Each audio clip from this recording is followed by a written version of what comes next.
Noam Chomsky, the famed public intellectual who challenged liberals to think beyond existing politics, was declared dead yesterday at the age of 95. Except he's not dead. And this, folks, is why you have to be careful about what you hear on this here internet.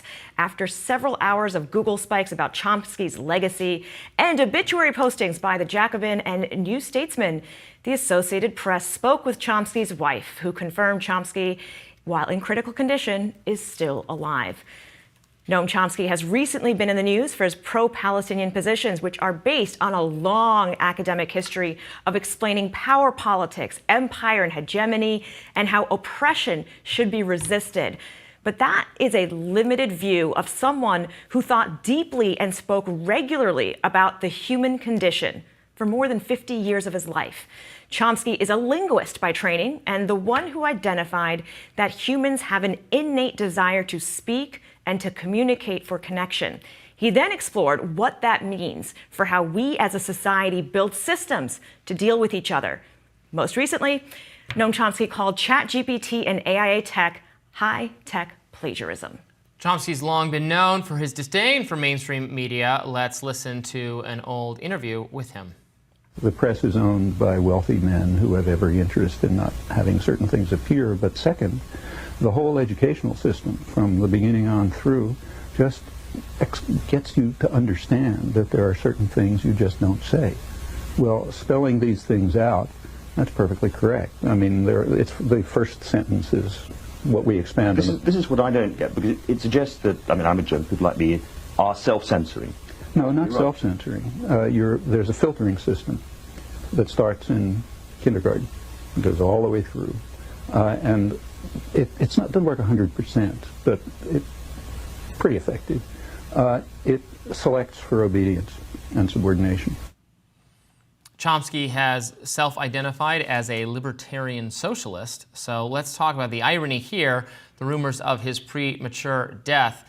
Ironic, I think, because he's someone who has inveighed against the media for being, has called them propaganda, etc. And it's like, this is a great example of the media. I mean, maybe not getting it wrong for propaganda or or bad motivations, but the media, like a lot of different outlets, covered his death. He's not dead. He is alive.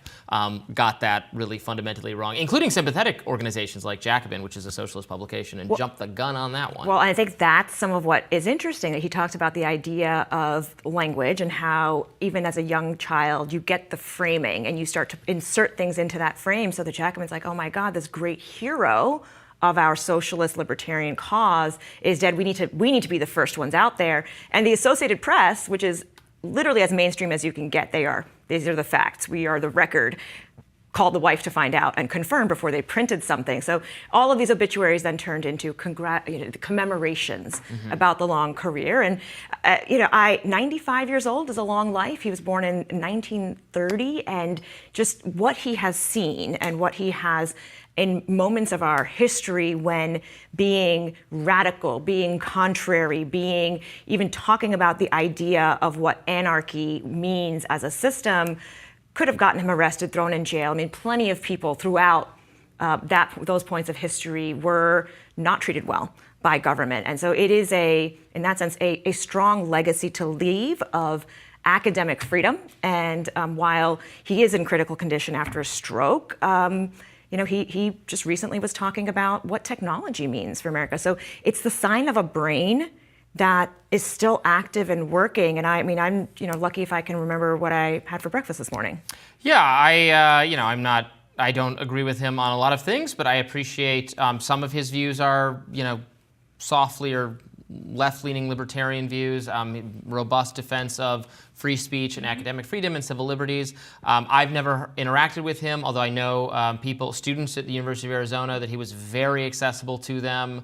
Even at his very advanced age, he was one reason he's become so influential and well known and popular as an academic is that he does make himself very available to, despite being critical of the media, to media interviews, to reporters. It's very easy to, like, anyone can email him and get answers to questions. He's just incredibly accessible, and that's always appreciated.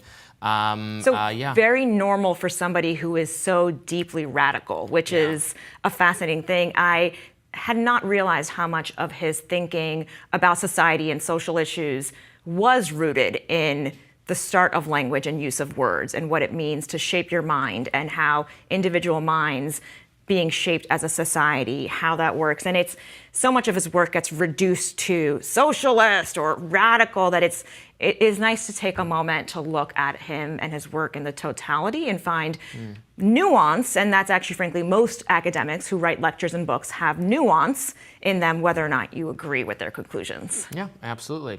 Well, he is still, while he has not passed away, and that was, fake news, etc. He is very advanced age and in critical health, so obviously we wish him the best, but it is someone who's coming to the end of his life, so that news will probably be forthcoming, but he leaves behind a staggering legacy of his contributions to the field of linguistics, in addition to psychology and philosophy and all those things. Well, I guess he got a spike in some book sales and Google searches, towards the end of his life. So wish him the best. The way this works in the media is when famous people are getting older, every media organization has their obituary already written and ready to just hit publish the second it's confirmation. The discussion on social media yesterday was wild, of people everyone sharing those obituaries, and then people going, wait a minute, who has confirmed this? It was like a game of telephone. Well, I heard it from that person. That person's I heard it from them. I heard it from them. But there was no motivating incident. Yeah, we'll have to find the lab leak theory of Noam Chomsky's death. The theory of Noam Chomsky's death. He's hanging out in Wuhan. Also known as just call the wife. Yeah, she was the one who eventually said that no, he is still alive. We'll have more Rising right after this.